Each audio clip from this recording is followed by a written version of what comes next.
Olá, o júri que examina o inquérito sobre os pagamentos feitos pelo então candidato Donald Trump à atriz pornô Stormy Daniels se reúne nesta quinta-feira e pode denunciar criminalmente o ex-presidente dos Estados Unidos, que sonha em voltar à Casa Branca e já lançou a candidatura para 2024, apesar de 3 derrotas eleitorais consecutivas. Trump chegou a anunciar nas redes sociais que seria preso na terça-feira. Quer ser algemado para posar como vítima de perseguição judicial do governo Joe Biden. Pediu a seus seguidores que protestem, meia dúzia de manifestantes, muito pouca gente mesmo, se reuniu diante da promotoria de Manhattan. O ex-presidente é acusado de pagar $130 mil, quase R$681 mil, em troca do silêncio de Stormy Daniels, a atriz pornô, durante a campanha eleitoral de 2016, quando ela ameaçava escrever um livro sobre seu caso com Trump. Ele tinha a obrigação de declarar o pagamento como despesa de campanha eleitoral. E este não é o único inquérito sobre possíveis crimes de Donald Trump. Há uma investigação no estado da Geórgia sobre a tentativa de pressionar o secretário de Estado, Brad Raffensperger, em um telefonema de 1 hora em 2 de janeiro de 2021 para mudar o resultado da eleição presidencial de 2020, vencida por Joe Biden no estado da Geórgia. Trump também é investigado por ter levado documentos confidenciais altamente secretos do governo dos Estados Unidos para a mansão de Mar-a-Lago, na Flórida, onde mora, ao deixar o governo, como se os documentos fossem seus.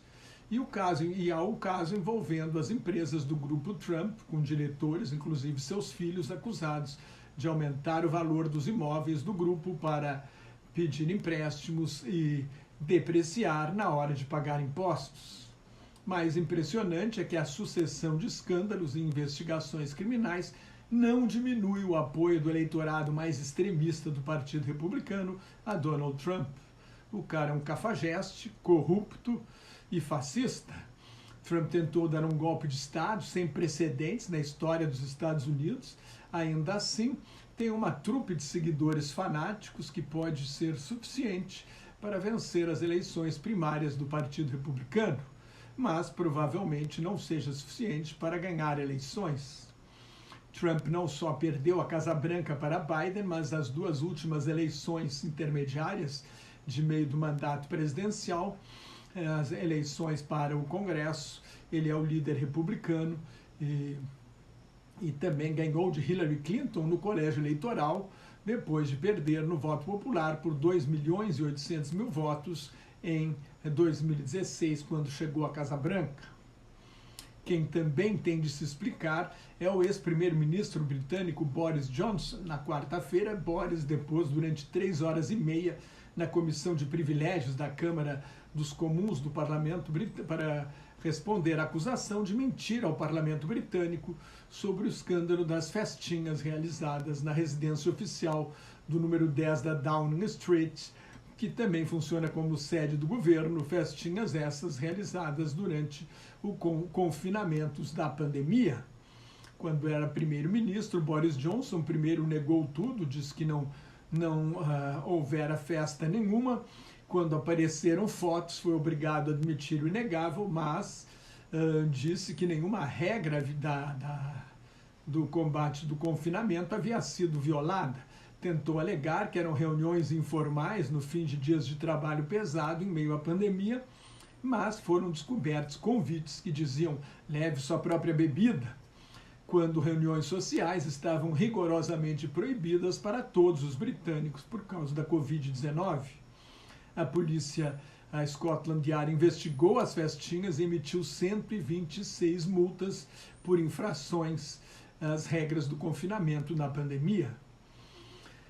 Johnson insiste que não enganou intencional e responsavelmente a Câmara dos Comuns porque era o que sabia e acreditava honestamente na época. Não colou. A deputada trabalhista Harriet Harman, presidente da comissão, considerou fracas as desculpas do ex-primeiro-ministro, que foi o líder da campanha mentirosa para a saída do Reino Unido da União Europeia, uma das grandes estupidezes, a maior estupidez econômica cometida por um país rico e moderno, um tiro no peito, muito mais do que um tiro no pé, ao se afastar de sócios ricos e vizinhos depois de 47 anos de relações comerciais e econômicas. O Reino Unido é o único país do grupo dos 7 que reúne as maiores potências industriais democráticas, menos a Índia, que ainda não entrou, mas em breve será convidada, provavelmente. O Reino Unido é o único país do G7 onde a economia ainda não voltou ao nível anterior à pandemia. Johnson deve receber pelo menos uma reprimenda, pode ser suspenso do parlamento britânico, sua imagem pública e seu futuro político estão abalados. Não dá para acreditar, ou dá para acreditar em mentirosos como Donald Trump, Boris Johnson e Jair Bolsonaro também cabe nesse grupo. Os técnicos do Fundo Monetário Internacional propuseram um empréstimo de 15 bilhões e 600 milhões de dólares à Ucrânia para manter a estabilidade financeira do país invadido pela Rússia. Quando a guerra acabar, o FMI deve fazer um plano de reconstrução do país. A inflação no Reino Unido subiu inesperadamente para 10,4% em fevereiro, depois de 3 meses de baixa. O núcleo da inflação, excluídos os preços mais voláteis de energia e alimentos, ficou em 6,2% ao ano.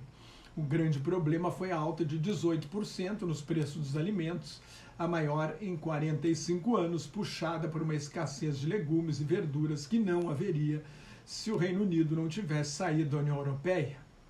O Comitê de Política Monetária do Banco da Inglaterra se reúne nesta quinta-feira, deve aumentar a taxa básica de juros, hoje em 4% ao ano, seguindo o que fizeram o Banco Central Europeu e o Conselho da Reserva Federal, que é a diretoria do Banco Central dos Estados Unidos. Há uma semana, o Banco Central Europeu aumentou a taxa básica de juros de 2,5% para 3% ao ano. A inflação na zona do euro está em 8,5% ao ano. O Fed, o Banco Central dos Estados Unidos, aumentou a taxa básica de juros da maior economia do mundo nesta quarta-feira pela 9ª sessão consecutiva, desta vez 0,25 ponto percentual, para uma faixa de 4,75% a 5% ao ano, e indicou que deve subir, provavelmente deve haver só mais uma alta até o fim do ano. O ciclo de alta nas taxas de juros dos Estados Unidos está então chegando ao fim. A taxa se aproxima dos 5,5% ao ano, em que estava em 2007, antes da grande recessão causada pela crise das hipotecas para clientes de segunda linha, o subprime, agravada pela falência do banco Lehman Brothers em setembro de 2008. O presidente do Fed, Jerome Powell, havia anunciado que a resistência à inflação ia exigir altas de juros maiores, provavelmente de 0,5 ponto percentual, ele não deu o número exato, mas a falência de 2 bancos, o Silicon Valley Bank e o Signature Bank, e os problemas com o First Republic Bank, que se devem em parte à alta de juros, levaram o Comitê de Mercado Aberto a buscar um equilíbrio entre o combate à inflação, que está em 6% ao ano nos Estados Unidos, e o risco de uma crise bancária. No Brasil, apesar das pressões do governo Lula, o Comitê de Política Monetária do Banco Central, o Copom, manteve a taxa básica de juros inalterada em 13,75% ao ano. Tem sido alvo de críticas não só dentro do governo, mas também de economistas, porque a inflação está em 5,6% por ano, então haveria espaço para baixar os juros, mas há um descompasso entre a política do Banco Central, que tenta esfriar a economia para baixar a inflação, e a política fiscal do governo Lula, que quer gastar mais para acelerar o crescimento. O ministro da Fazenda, Fernando Haddad, não gostou da ata do Copom, fez várias críticas e, sob pressão de Lula, não divulgou o plano do governo para equilibrar as contas públicas, que é outro fator que pode ajudar a baixar os juros. Lula e o PT precisam entender que nenhum banco central independente vai baixar os juros no grito. O início do governo é hora de arrumar a casa, é ajustar as contas, é hora de tomar as medidas impopulares para que a economia possa deslanchar nos anos subsequentes. E o panorama internacional não é positivo. a guerra interna do governo, a luta intestina, não ajuda em nada. O Banco da Reserva da Índia aí é o país que mais cresce das grandes economias, já é a quinta maior economia do mundo, passou no ano passado o Império Britânico, do Reino Unido, a antiga potência colonial nos tempos do Império Britânico. O Banco Central da Índia afirma que a economia saiu mais forte do que o esperado da pandemia e ganhou impulso no terceiro trimestre do ano passado. Ao contrário da economia mundial, a economia não vai se desacelerar em 2023. A economia da Índia vai manter o ritmo de crescimento. Previsão de crescimento para o ano fiscal que começa em 1º de abril deste ano e vai até 31 de março de 2024 é de 7%. E no ano seguinte de 6,4%. A renda média por habitante subiu 5,9% em termos reais no ano fiscal que termina em 31 de março, passou de 2.450 dólares por ano, o que significa que a Índia está se tornando um país de renda média. Com o aquecimento global, a mudança do clima e a poluição, a falta d'água será um problema no século XXI. Só 3 países não devem sofrer com escassez de água: a Rússia, o Canadá, que tem desertos gelados enormes e populações pequenas, e o Brasil, se parar de poluir seus rios. Se a história registra inúmeras guerras por terra, por território, como agora na Ucrânia, no século XXI pode haver guerras por água. Água limpa e saneamento para todos é o 6º dos 17 Objetivos de Desenvolvimento Sustentável aprovados pela Assembleia Geral das Nações Unidas em 2015. Para discutir e avaliar a década de ação em água e saneamento, iniciada em 2018, começou na segunda-feira na sede da ONU em Nova York e vai até amanhã a Conferência da ONU sobre Água. 27,5% da população mundial não tem acesso à água tratada e 52,5% não tem saneamento. Oferecer água e saneamento para todos os mais de 8 bilhões de habitantes da Terra será um desafio e tanto. O presidente Emmanuel Macron defendeu nesta quarta-feira a reforma previdenciária que elevou a idade mínima para aposentadoria na França de 62 para 64 anos. A reforma é necessária porque a expectativa de vida está aumentando, mas foi imposta sem aprovação da Assembleia Nacional por um dispositivo autoritário incluído pelo general de Gaulle na Constituição de 1958, artigo 49.3, que deve ser parágrafo 3 ou inciso 3, já foi usado 100 vezes desde 1958, quando o governo atropela o parlamento usando esta medida, está sujeito a um voto de desconfiança.